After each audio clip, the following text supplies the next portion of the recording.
Kia ora and welcome to the Niggly Niche Cast. It's your boy, the Diggity Doodah Dog, Mr. Peptide Panther, here for another episode of the Niggly Niche Cast with the Wobbly Wildcard. And we are going to, we're going to start with a bit of music chat and just see where we go. There's not much interesting sports stuff other than like just sports coming back into action around the NRL bubble. So not so much sports conversation unless we naturally free flow into that realm.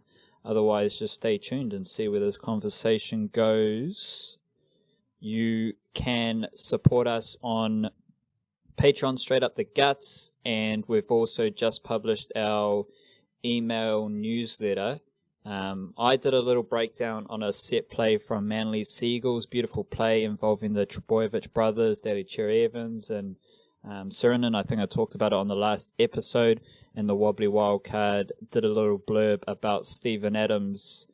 So I'm going to throw it up and introduce, so you can sign up, links are everywhere across our social media. I'm going to throw it up to the Wildcard just to say hello, and also check in on what you write about Steven Adams in that email newsletter, just for the people who haven't signed up, and give them a little taste of why they should. Yeah, I wrote basically nothing on Steven Adams. I just chucked some highlights on him at the end. It was mostly about the way that the NBA is planning to come back, and sort of there's intricate little plan that they've got to bring back 22 teams, and then that means some teams from outside the playoffs, some teams from in. They're going to have a little play-in for the playoffs. If you finish close enough with the 9th seed, you get like little 8-game regular seasons for the rest of the way. There's plans on the draft, but working around this tournament, which is going to be in Orlando at bloody Disney World or whatever it is there, like at the Disney complex, which is also a sneaky little thing because Disney owns ESPN now, so there's probably some,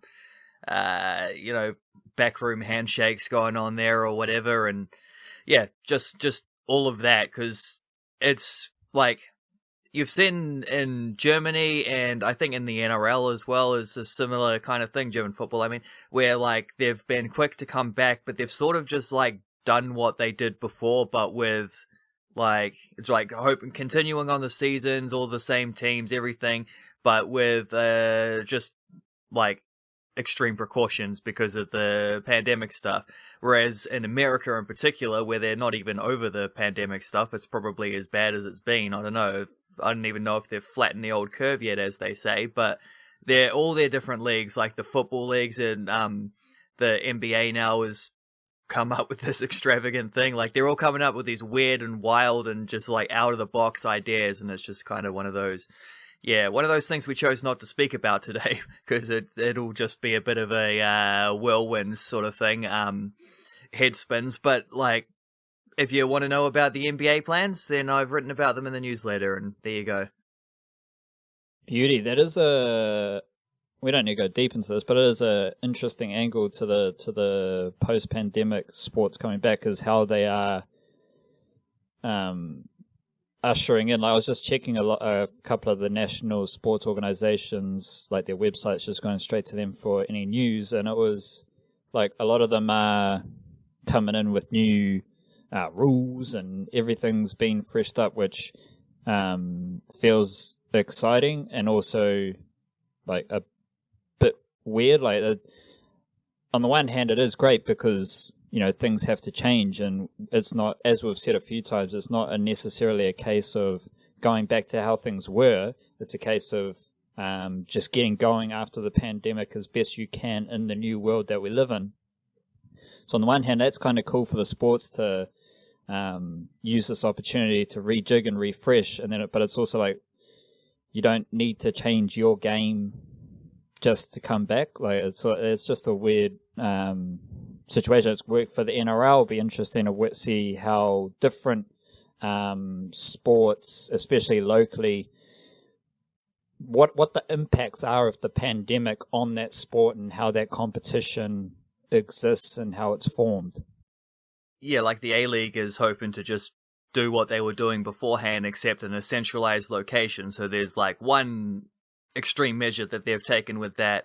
Whereas flipping back over this side of the Tasman Sea, you've got like the Super Rugby thing that's going on, just new Super Rugby Aotearoa, and it's going to be bloody just domestic derbies the whole time. And it's like, yeah, I don't know what will happen with that, but I expect it to probably be quite successful because I think most people care a whole lot more when two New Zealand teams play each other than they do when a New Zealand team plays an Australian team with like a 10 p.m. kickoff or something like that. And they're obviously in New Zealand. We talked a bit about that one of the podcasts last week, which have gone to some extremely extravagant measures just in order to bring back a season in a way which is like upset enough people that there's 3 of the teams that aren't even going to participate, which like I'm still like trying to get my head around how to think about that, because it's bloody disappointing that they're like for not just 3 teams but 3 of the best teams, which probably isn't a coincidence because I think the draft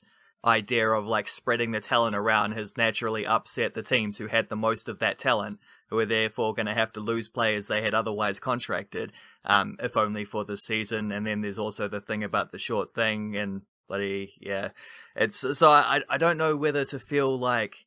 I certainly understand the ideas why those teams didn't want to participate and why players, some of the top players don't want to participate as well.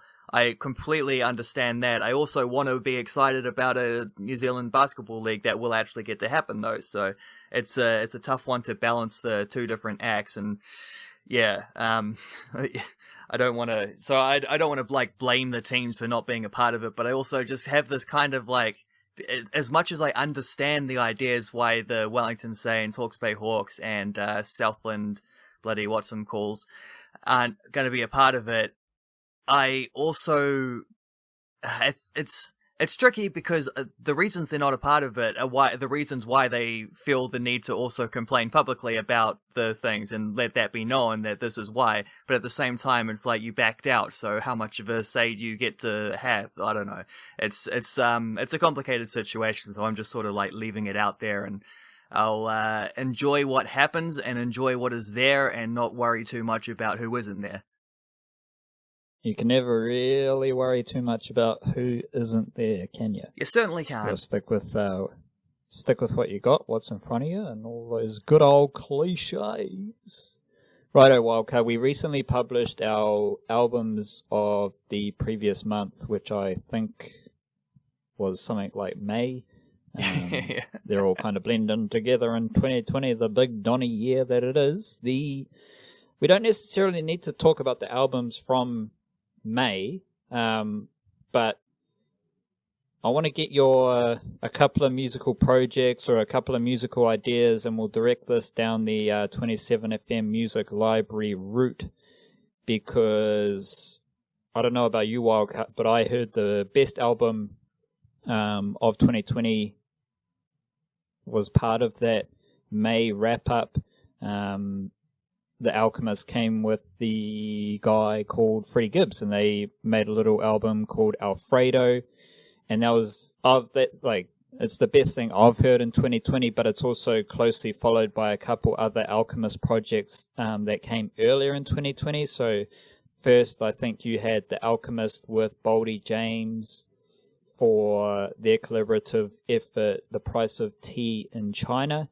Then you had Alchemist with Conway the Machine, who was part of Griselda. They combined for Lulu, and then now you've got Freddie Gibbs and Alchemist on Alfredo, which is beautiful. Alfredo, front to back, was just an amazing body of music, and I just feel lucky enough to have really tapped in and tuned into 3 amazing projects from the Alchemist. So I'm curious as to like what you're listening to, if you've listened to those projects. What are some of the best, spark a conversation up about some of the best musical projects that you've heard in 2020, and even, well, we can get down the route of notable artists who are coming up, because I've got a good up-and-comer that I can refer to as well. So let's just go deep into some musical topics and see where we end up.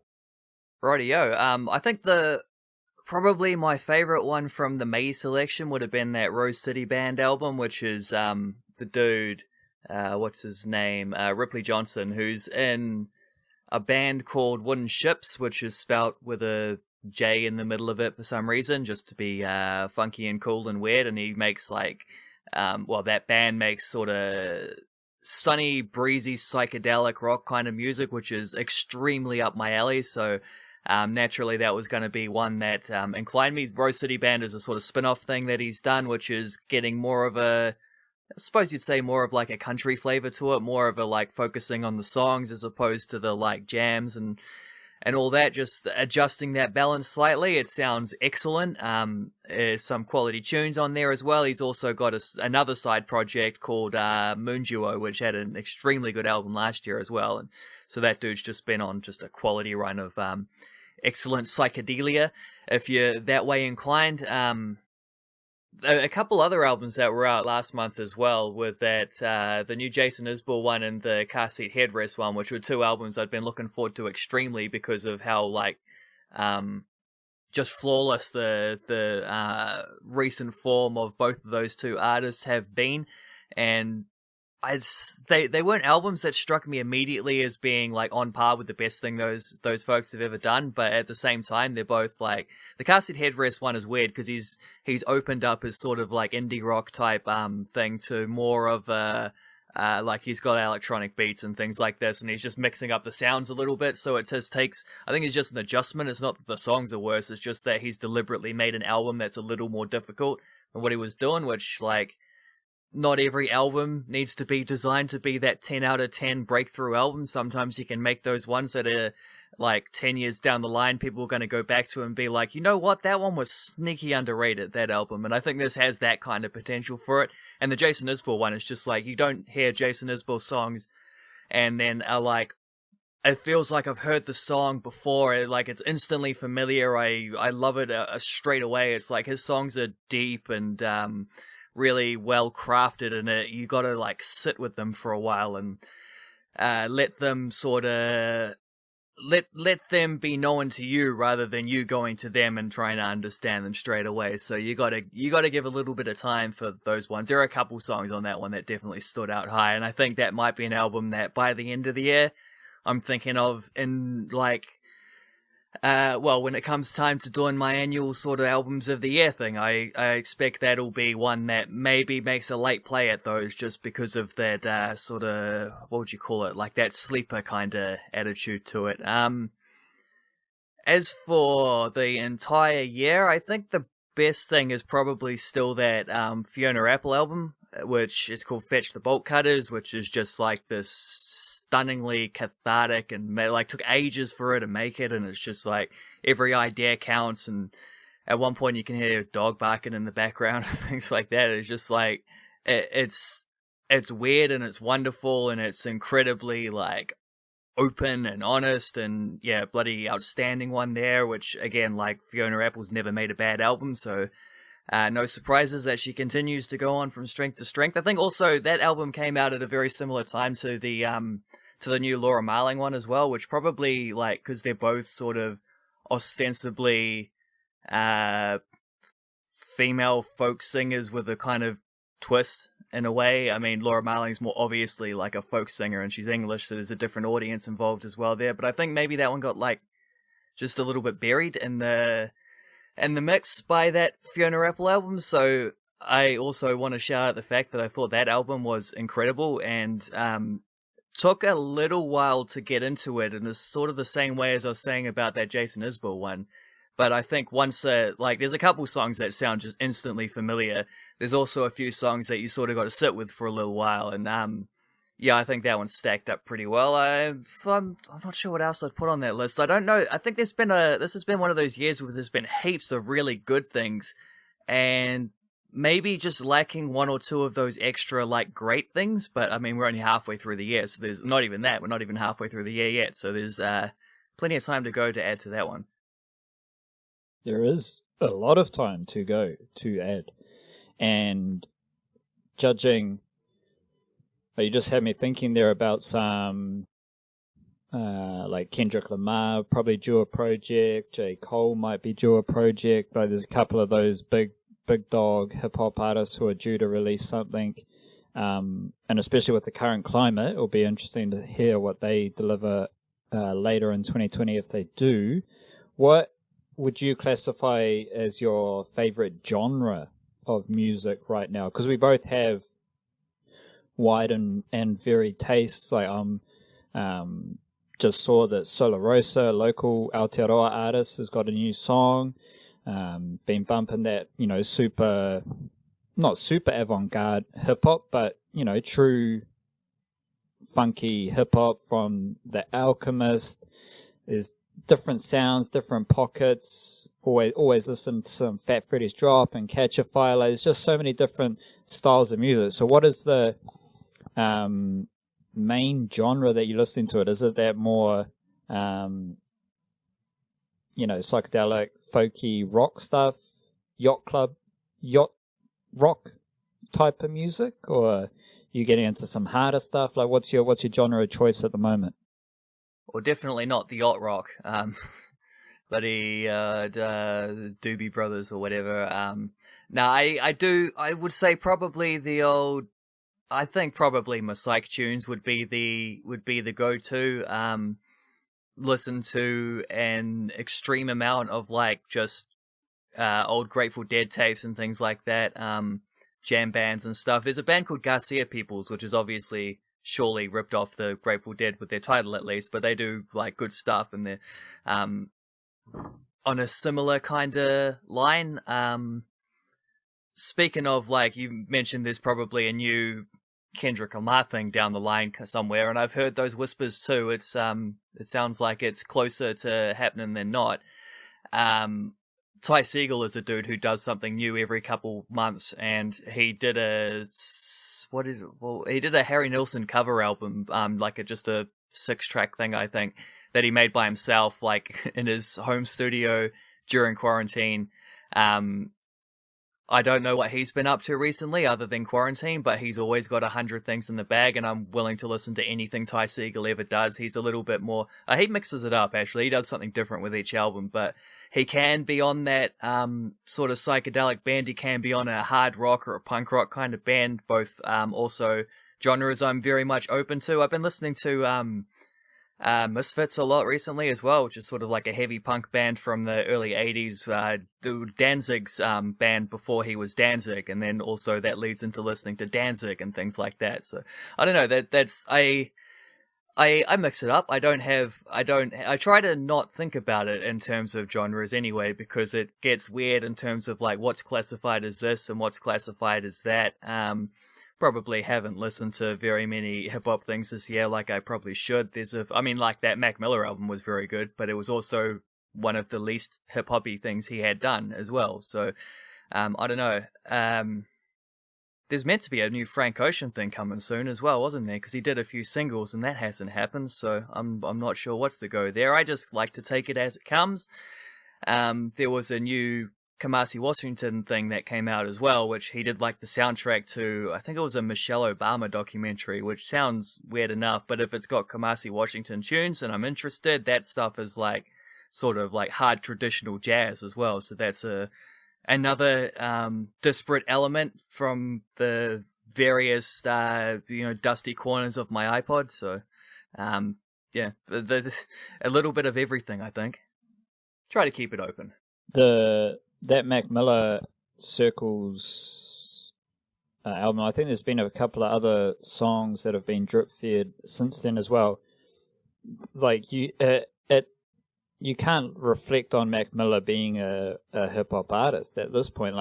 Ever since there was a mixtape I listened to, Faces, which was still very hip-hop, had a lot of hip-hop elements to it, but it was starting to get very avant-garde and a lot of different...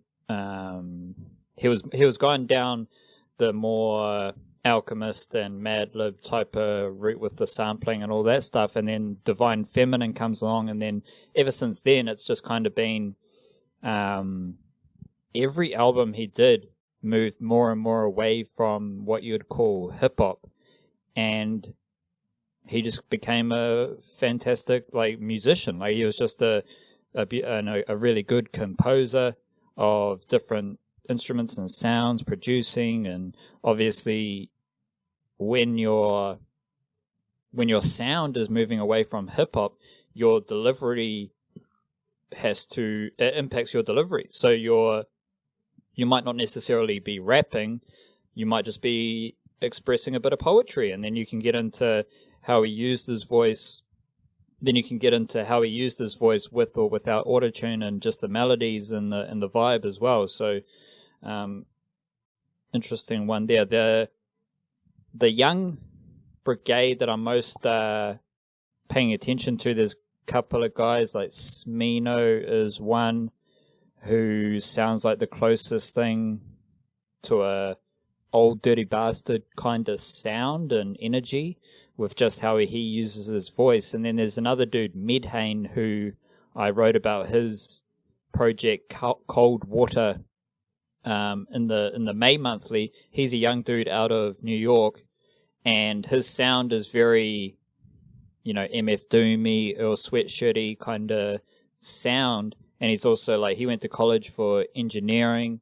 He spent like a gap year in an African country as well. So he's coming from an interesting perspective. And it was just like a lot of 2-minute songs with definitely listening, definitely along that like MF Doomy, Earl Sweatshirty kind of sound, where it's kind of a couple bars, couple of rhyme schemes put together.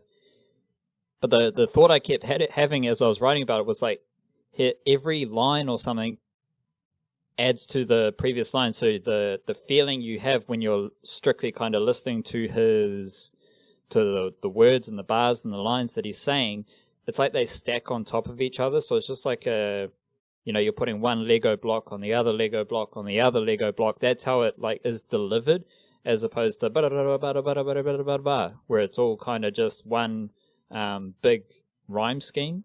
It was kind of like just bar on top of bar on top of bar, brick on top of brick on top of brick. And he's a very interesting dude out of New York. So Medhane is probably the freshest artist that I've got on my roster at the moment, who that is coming or emerging onto the scene has really caught your eye more recently. I don't know. There was an English band called Sorry that put out a really good album. I think they were English. I might be getting them mixed up with that other one. But put out a really good album earlier this year. I don't know. The Garcia Peoples would be another one. They've only had a couple albums and they've only been around a year or two. I'm pretty pumped for the Phoebe Bridgers album, which is coming out, I think, in a month's time. That will be her second album, although she also did a collaborative project with Conor Oberst last year, called Bitter Oblivion something Society something or other, something like that. And that, like, Conor Oberst from Bright Eyes, so that was a pretty good album. I think there were one or two songs that were a lot better, like there was some filler on it, and she also was part of that, what was that other thing called? I can't remember what the band was called, but there was like a sort of sneaky collaborative thing with like just a couple other female singer-songwriters of the Boy Genius, it was called, of a similar age, but this is her second legit solo album, and I think there's a lot of people like that who, like, I almost listen to albums sometimes like the way you watch like up-and-coming sports people. This is going to sound like a Bill Simmons-y kind of comparison, but like you listen to a first album where you wouldn't necessarily listen to a fourth album by a band because you're like, well, if it's of a similar sort of standard, well, if the first album suggests that this is a group that can go on to something else, whereas like been around 5-6 years, that's probably your sound, that's probably what you're going to be known for. Not likely to get anything drastic to change from that unless you get desperate or whatever. So like you sort of are who you are at that point, and if you like that, you like that. If you don't, you don't. Whatever. If you, with a up and coming band or an artist or something, then it's like that first album might just be a hint of what's to come, and it's often like once you get the second, then you can compare the two, then you can see the parallels and the things that are unique to the artist and what is just unique to the album, sort of thing. And I guess that's sort of like why that Car Seat Headrest album was a bit odd as well, because it was different. It was shorter. It was, different sounds and stuff. It was almost like trying to throw you off the scent in a funny way, which is probably a good way to do things, because I think if you do get known as a certain type of, like, then you start getting pigeonholed as a certain type, and then it gets quite interesting when you push against that. And Phoebe Bridgers, her first album stood out to me amongst a lot of sort of like what you would call indie or alternative rock / sort of folk-ish, but more on the rock side.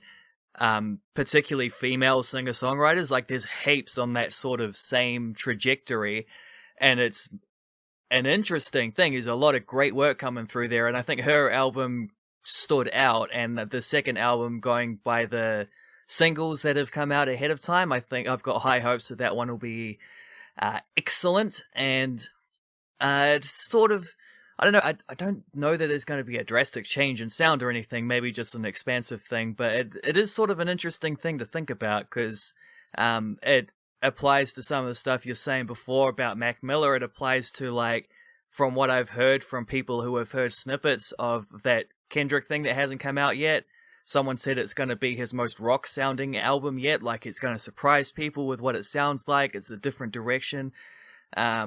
Someone like Frank Ocean, again, who I mentioned a couple times without him having really done anything this year, on account of he's, in my eyes, one of the, like, premier creative geniuses of our times. He changes things pretty significantly from album to album. Like, each of his albums have a sort of distinct, not just in a natural career path of evolution, but like he has distinct ideas for what he's doing with each of them, and then they sound different because of that. And like, I mean, he's like blonde-haired, bloody, like, that dude from Slow Hollows and stuff. Like, he's got indie rock guitarist boys playing, like, doing little things. He's sampling the Beatles on one track. Like, he's definitely open to any area. And I mean, the same thing you get with, I guess, this is slightly different, but when you get, like, the great samplers are not just listening to hip-hop, they're creating hip-hop listening to anything. And it's the same across all genres. Like, people, sometimes it's surprising, because you see, like, some genres are, like, locked in. This is a certain, like, it's almost like in a box. You don't think of, say, I've heard Jason Isbell talking about listening to, like, heavy metal, and I've heard Sturgill Simpson talking about listening to, like, hard 90s hip-hop and stuff like that. These guys who, you don't hear this in their sound, but you can hear it in their attitude, and there's, like, different influences you can say. All interesting aspects of the creative spirit, I suppose. Also, you did mention, just as a comparison, you did mention Old Dirty Bastard as well, and it was funny because you reminded me, I was just watching, I took a while between season 2 and season 3, and he's in season 2 as well, but the episode I just watched last night of season 3 of The Wire, which is about the second one, old mate Method Man had a big role. It's the one where he had to shoot his dog, and then he got arrested, and then because they heard him talking on the phone about having to shoot this dog, and they thought it meant something. They thought they could bring him in for murder, and it turned out that it was maybe just an SPCA case instead. It was bloody old starring role for him in that episode. So there you go. METHOD, man. That was, if you, I think, Wu Tang Clan's first album, Method Man was the only dude to have a full song to himself, and titled Method Man. So there's like 9 or 10 dudes in the Wu Tang Clan, all, you know, hungry MCs, all frothing to get on the album, and a lot of their songs, and the beauty of Wu Tang Clan kind of was, well, one bit of it was how different dudes popped up, and the chemistry between different verses, and even if they did a couple bars and then the next person came in, like, it flowed so beautifully. And it was one of the only times, I think that's kind of where a lot of the appeal for a group like Brockhampton comes in. I wouldn't compare them to Wu-Tang Clan, but they are comparable because of the large roster and the large, you know, numbers of the group. But Wu-Tang Clan just did it in such a way where they made it happen. They made like a group of that many MCs and that many rappers come together in an amazing way, and Method Man was the only one to have a song in which he, on the Wu Tang album, because part of the Wu Tang genius was that they could all have solo careers as well. So I think the Wu Tang Clan signed a record deal, and then each individual artist was able to go and sign their own record deal as an individual artist. So it gave them as individuals room to breathe, space to be creative, and that's where a lot of like the Ghostface Killah projects, Raekwon and his work, Method Man released Takao, you had Jizza with the Liquid Swords, like they all released these amazing, legendary individual solo projects. After that, I think it was Into the 36 Chambers, but at that point, Wu Tang Clan, I think him and Raekwon had a competition or did a battle or something, and whoever won got the song on the album. So amongst like this breakout, what the fuck, who are Wu Tang Clan? We've never heard anything like this before. Like there's so many just hard hitting moments that when I like to just like put in my mind, like, yeah, I'm in the early 90s listening to a bit of hip hop. Like even if I'm just in New Zealand, I'm listening to a bit of hip hop, and then Wu Tang Clan comes out with this dark and scary kind of sound and vibe, and all these kung fu references and just crazy shit like that. You'll be thinking they're from another planet. And on that album, Method Man had a song by himself titled Method Man, and it's one of my low-key favorites. Not one of my favorite Wu-Tang songs, but if you're looking for a deep cut, I can definitely rap a lot of that Method Man song. So I quite like RZA. Like I like RZA. I like the mastermind behind it all, organization, and what he's been able to do. Like obviously inside the Wu-Tang Clan, there's a bit of dramas, as you would expect when, you know, that many men get involved and then grow up even further as well. A lot of the rap nerds will look to like Jizza or Raekwon or Ghostface Killah as being the best rappers, but my favorite Wu-Tang members, definitely Method Man first, and then a bit of RZA, just controlling things in the pocket as well. So shout out Method Man. And I saw Method Man in a bunch of the Wire clips that I watched a couple months ago, and then the Wire's been on the box sets as well. So I've seen Method Man in a few of those episodes, and he does a great job. Like he's completely at home as an actor, and he had a long acting career. Like he did a lot of acting and a lot of TV work with Redman as well. Yeah, he's legit in The Wire. His character's name is Cheese. And RZA's off making like legit Hollywood movies and stuff now, isn't he? Isn't he like a full-on director? Director, yeah, I'm sure he has directed some stuff. But he kind of got on that. Like, you know how now it's really cool to be given like the movie soundtrack role, like Kendrick Lamar and TDE basically had it with the Black Panther. And I've seen a couple, like I'm not too clued into movies, but I have seen a couple other artists given that opportunity.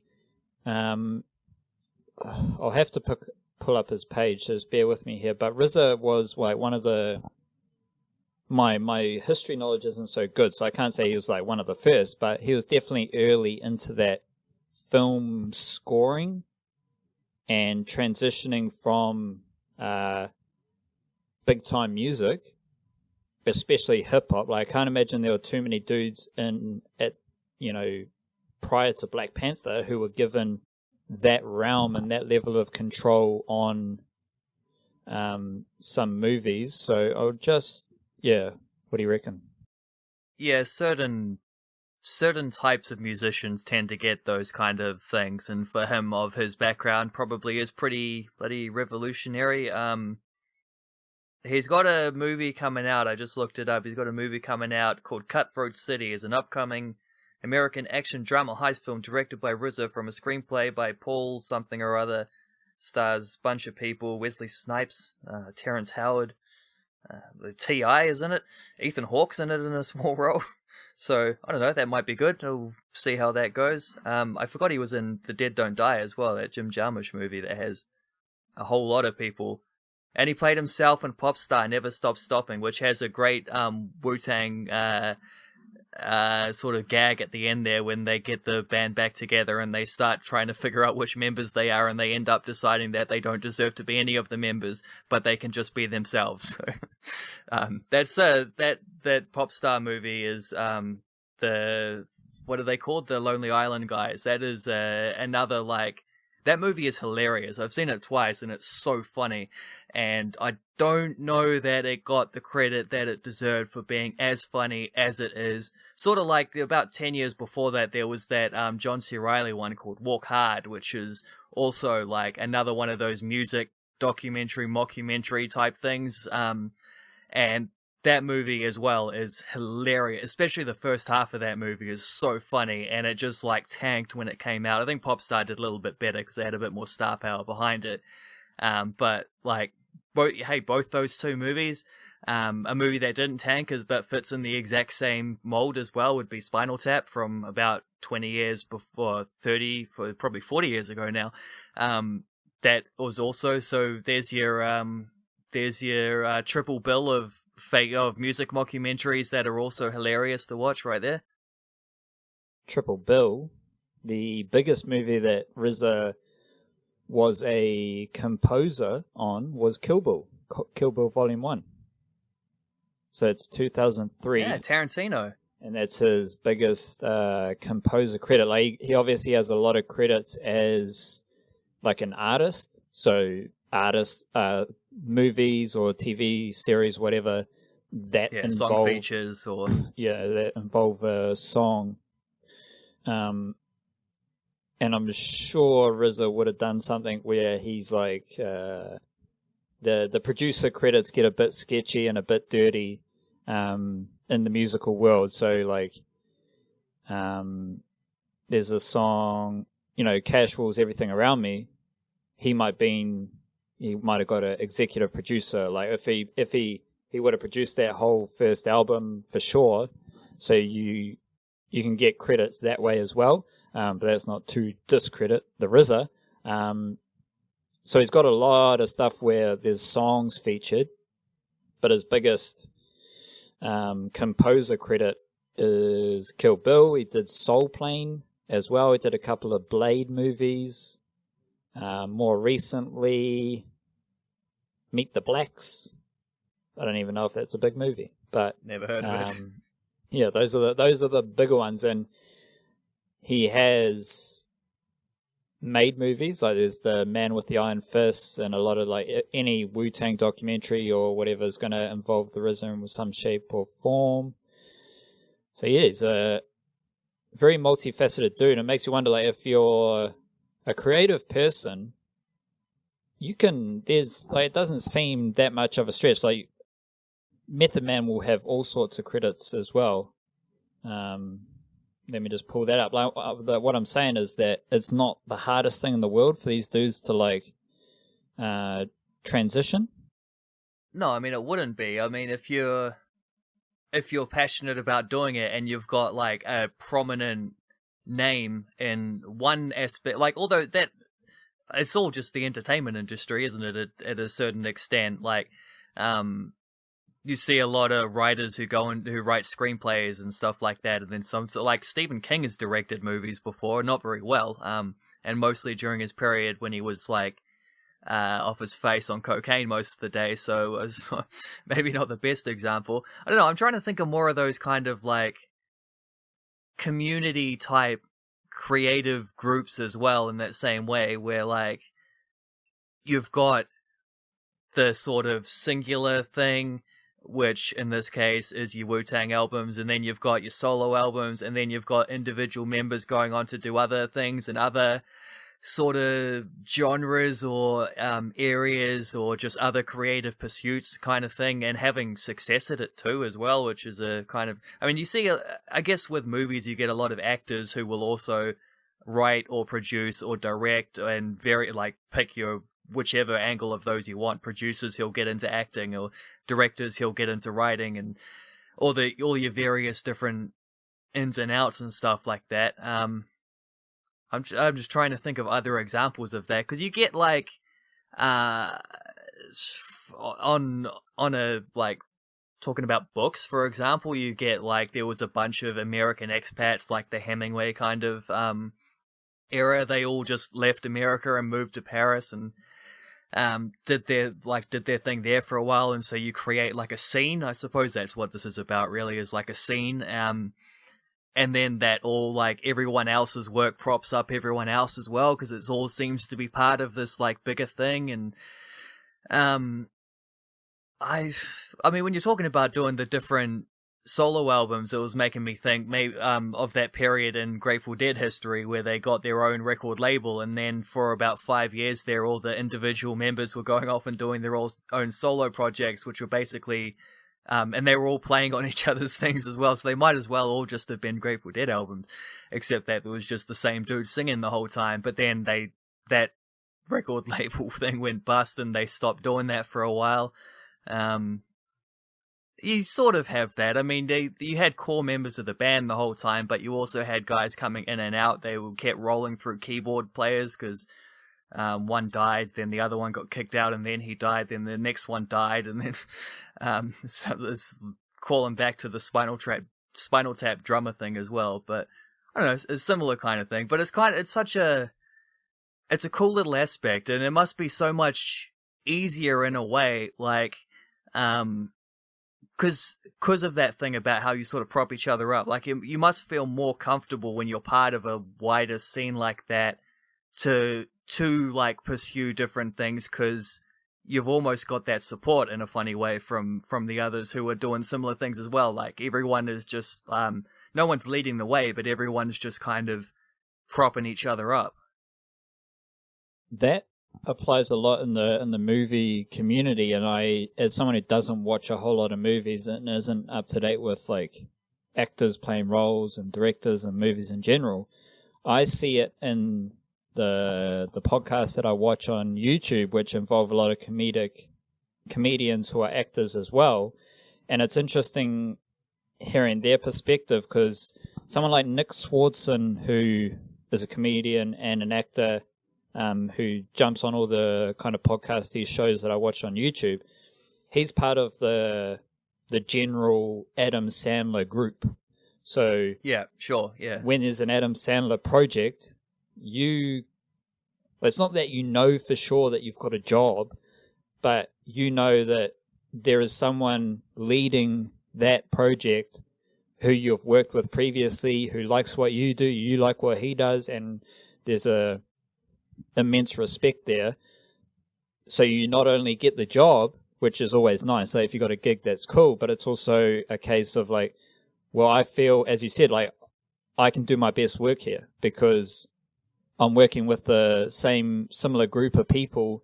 We all know each other's strengths and weaknesses, so we can all prop each other up and help each other out. And you think of like, just straight off the top of my head, correct me or add to anything to this, Walker, like Vince Vaughn always kind of had the same crew in his movies, and that kind of Seth Rogen-y, like a lot of those dudes have their own little group of actors and actresses who appear in a lot of their movies. Like, how many times did you see, what's the dude with the funny nose? The fuck nose, like absolutely ravaged nose. Which one are we talking about? The Wedding Crashers. Owen Wilson. Owen Wilson, like he seems like someone who's part of that general group as well. And then you go like other guys like Ben Stiller would have his own little Will Ferrell. Will Ferrell, yeah. And like there's just these different pockets of groups who work together, which can obviously get a bit weird if you're like inside Hollywood and you're not part of that group. You're not going to get the job, fuck them, and gets a bit, crazy. But in the idea of people you're working with propping you up and supporting you and getting the best work out of you in a creative project, that stuff, like, we've talked about chemistry and cohesion so much in sports. You put that in a creative pursuit, I can only imagine it's even more important. Yeah, I think the one that's most interesting there is the Adam Sandler one. But before I say that, I want to say that the one that's probably the one like springs to mind the most from that is Martin Scorsese and Robert De Niro. Like, where are we? Where's feature narrative films by Scorsese? Yeah, and just coming off that RZA one, like he worked with Quentin Tarantino a lot. For sure, yeah. So it's the same Tarantino idea, does that yeah, as so well. He's got people that he works with all the time that you see. Like Leonardo DiCaprio's a new one before, but like bloody Michael Madsen and Tim Roth and no one more than Samuel L. Jackson is always in Tarantino. He's been in all but about 2 Tarantino films. Not to mention like cinematographers and editors and stuff that get reused and stuff by top directors and things like that. Which then, if you relay that idea into the sports landscape, is again, how many coaches move around with their same coaching group? Like the head coach will carry a couple of assistant coaches, a strength and conditioning dude. Like a lot of these professional teams in different leagues, obviously the higher you go in the world, like the bigger competitions, like it's hugely prevalent at the highest level of football. Also quite prevalent in the NRL as well.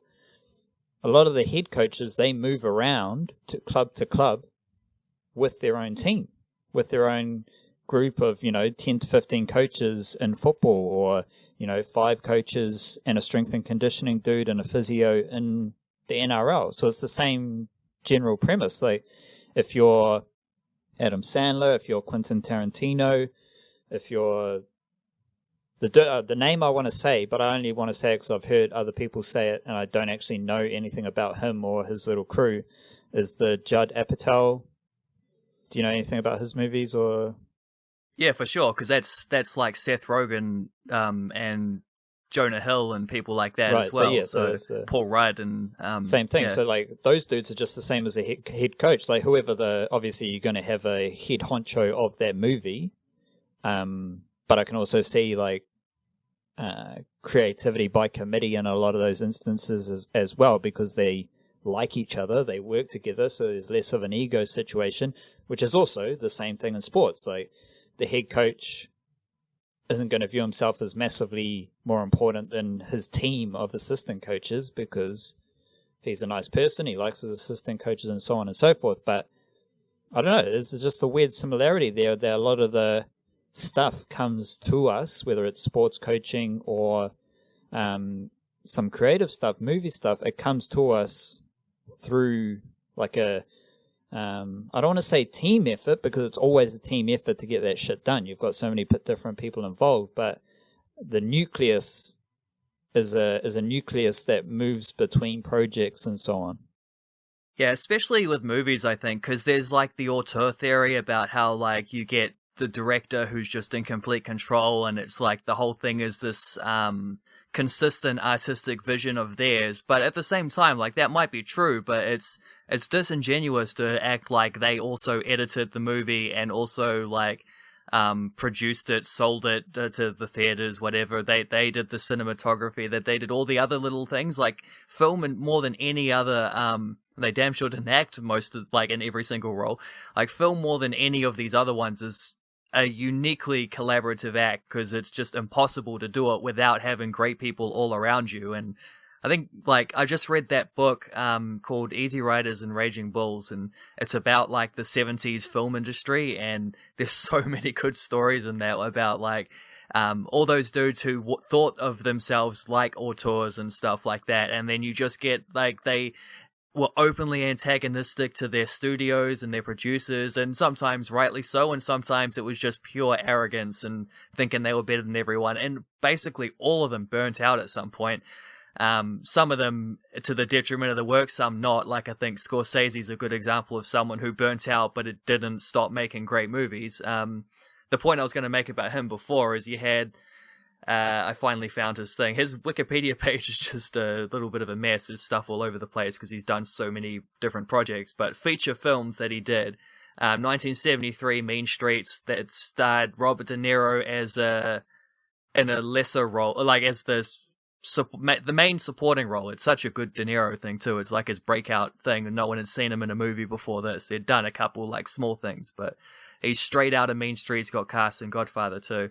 Then he did a movie with Ellen Burstyn called Alice Doesn't Live Here Anymore. No Robert De Niro in that. But then 1976, Taxi Driver starring Robert De Niro. 1977, New York starring Robert De Niro. 1980, Raging Bull starring Robert De Niro. King of Comedy 82, Robert De Niro.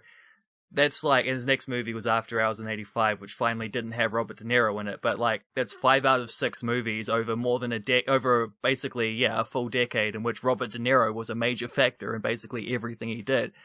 And it was like hand in hand, like one can't be there with the other almost. Like it was such a unique kind of, and the best out of each other as well. It's cool. They had similar backgrounds. They both came up like Italian American families in New York. De Niro was like Scorsese was more of a like poor family. De Niro was a bit more of a like middle class artistic family, and so they each sort of wanted they each sort of romanticized what the other person had as well, which was part of that thing. All discussed in that book that I read. But the Adam Sandler one that I wanted to say, like that's the thing about the Adam Sandler movies is you got all those dudes who are in these things now, and it's like his whole crew, and every project he has is the same people in them, and he's got that big old Netflix deal and stuff like that. Did have a bit of a renaissance with Uncut Gems, but that wasn't a Sandler movie. That was just starring Adam Sandler. But like, those movies are terrible. Is the thing about that. Like, they're absolutely awful. They're a couple okay gags, but they're not, like, they don't have anywhere near the heart of his, like, younger films, the Happy Gilmores and stuff like that, The Waterboy and all those ones. Like, those movies were funny, but they could be a little bit mean in places, but they also had, like, a heart, and his new ones are just not, and they're kind of awful to watch, and it's not a great reflection on old mate Sandler. But at the same time, I think if I was Adam Sandler or one of his mates, and I was being given like heaps of money just to do what you want, we'll be able to sell it to a minimum amount of people just because it's got your name on it, and because it's going to be all your crew there. Like, it doesn't even have to be good. Just go out there, have some fun, and he's just making movies for heaps of money with all of his mates. Like, the actual product of it isn't up to much. But I got to imagine the process of making those would be so much fun, because it's just him and all his dudes, and they're just like hanging out and turning cameras on and joking around and laughing and trying to make things funny and like generally having a good old time. And just because the movie at the end of it isn't up to much, like the process of making it must be pretty amazing. What kind of YouTube rabbit holes are you finding yourself in these days? And to set the scene, because I think I do watch a bit more YouTube than you do, but for a couple examples, like I've recently, but the last week, I've been watching a couple of old wrestling videos, WWF, just checking in on the good old days of a bit of wrestling, when it was actually scary as fuck, like Undertaker, Kane, Stone Cold. So I caught myself in a few of those rabbit holes. Still into I actually went back and watched a couple of old episodes from this show, The Quiet Room, which interviews a lot of old New York gangsters. And so I've seen a couple of dudes who are big in the New York kind of cocaine era, crack cocaine era, and hearing their stories. And it's really crazy when you think about, like, so if you're growing up in Harlem and you're a Harlem kingpin, of which there were maybe, 3, 4, 5 of them, the big timers at anyone, at any kind of 5-year block when they're at the top of their powers, you're basically doing that in like Harlem might be the same size as the Auckland CBD, which is really small when you're considering that, like, you'd know this having watched The Wire, when you know that this dude operates on this block, that dude runs that block, this dude runs this block to this street, and it's all like the streets are your territory and you've got your corners that you can work, but it's such a small place. Like, you're only dealing in your neighborhood, your borough of New York, Harlem, Bronx, Brooklyn, Queens, and so on. And those are really small places, so you're bumping into everyone all the time. You're seeing the other kingpins all the time, and that's how you're growing up and operating. So I've been watching a few of those. And there's always good interviews. Like, there's a really good interview out now with the Joe channel, Average Joe, from England, which has Sam Burgess. That's up live. Watched a bit of that. And then just my usual kind of comedy podcast people that that are mandatory viewing. So I've got 2 mandatory viewing appointments on YouTube. Early in the week, it's Bad Friends, which has Bobby Lee and Andrew Santino, 2 really cool comedians. And then they're all from the same wider Joe Rogan circle. And then later in the week, tonight, Friday night, you've got King and This Thing. So which has Theo Von and Brendan Schaub, and they do, they publish Friday night. Bad Friends publishes roughly Monday night. So those are my 2 kind of YouTube viewing appointments, with a couple of rabbit holes chucked in, a couple of weird bits and pieces, on top of always kind of tuning into what's happening in Mexico, which is just like my weird, kind of current event topic of recent times, since watching a lot of the pandemic shows that I did watch. What are you got any like odd little YouTube rabbit holes? Not to mention, sorry, one more thing, Sky Sports in the UK always have really good interviews and really good masterclasses. So I always frequently get into little Sky Sports rabbit holes as well. Sorry, one more. Amazon Prime, their video YouTube page has the snippets of the Australian test documentary that is apparently on Amazon Live. So you can watch little clips of that on the Amazon Prime YouTube channel, and they've got some stuff like how, like the immediate aftermath of losing the game when Ben Stokes played his next level knock and won England that test. It was really interesting watching that video and getting the insight, like the immediate debrief on the same day, and then coming back the next day and having to share what you've learned and go through how you do things better, and all of that stuff was just really interesting, because I kind of find dealing with loss a lot more interesting than dealing with a win. So those are a couple of my rabbit holes. Do you have any others that have tickled your toes recently?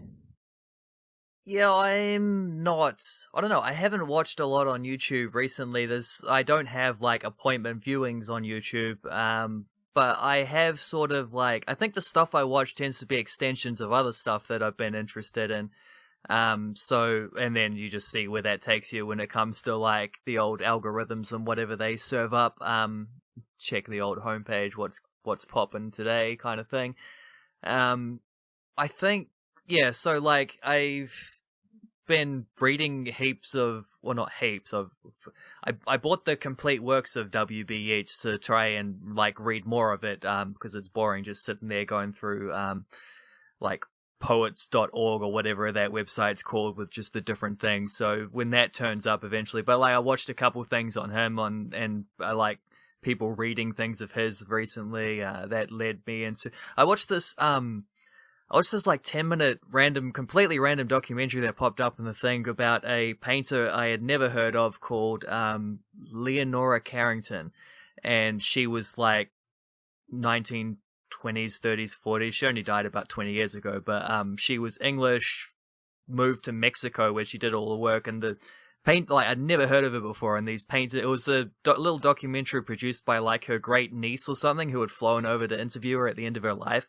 And it was this real combative interview where she was asking her about like what are your influences and what led you, like trying to get like a psychological profile of why she painted them. Her paintings were crazy. They were so cool. Like it was just these weird again, I'm going to throw that word like psychedelic out there, like just these weird, surreal, trippy kind of images. And she was trying to, like, the niece was trying to. So when you were a little girl, did you have this interest? Like, what was your relationship like with your parents? Or like trying to dig into little things, and this old lady's just sitting there snapping. It's like, you're trying to explain something that cannot be explained. It was such a weird watch, but the paintings were cool as. Like, I don't know how to like.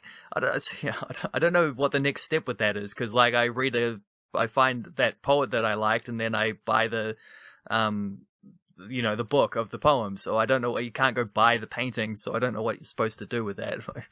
I don't know what the next step is, but the other one is like a lot of those like national theaters and things like that, and those types, the Globe and things like that have been putting out just like full on stage plays, and it's one of those things like they're expensive to go to even if they were around. B, they generally don't take like the National Theatre performances starring like A-list actor in this role as Shakespeare's so-and-so.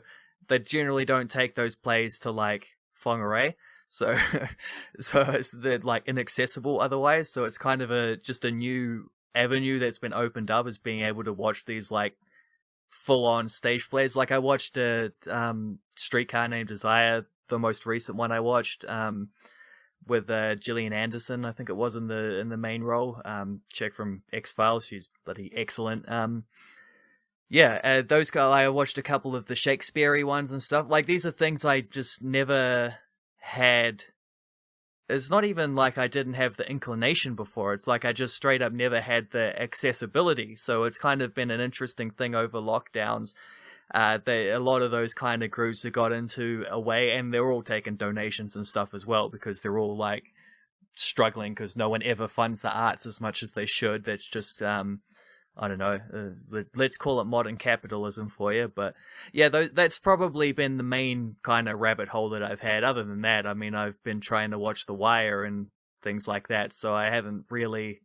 I don't know. I don't spend a massive amount of time on YouTube, but I do check in and see what's up. Grateful Dead shows, there's one every week as well, which is always fun. The best part of any of those I've seen was the thing beforehand where they did like a pre-stream, and it was just some dude from the channel, some other dude from the channel, and they interviewed Bill Walton, the avowed deadhead, and is he a Hall of Fame NBA player? I'm not sure if he's a Hall of Famer or not. He might be, but yeah, the great Bill Walton, who's just like, he does commentary still these days, I think, but he only does commentary on college games, I think. I think that's true. But they need to get him on bloody ESPN or something, because like anytime he's one of those guys who is like, you listen to him talk and he's just immediately like so cheerful, and it's so so enthusiastic that it's contagious, and you just like, you have to smile just to be in his presence for a little while. And I just wish I could hear more from that guy all the time, because he's great. We'll finish with, will your answer still be The Wire? Is that your still major show that you're watching?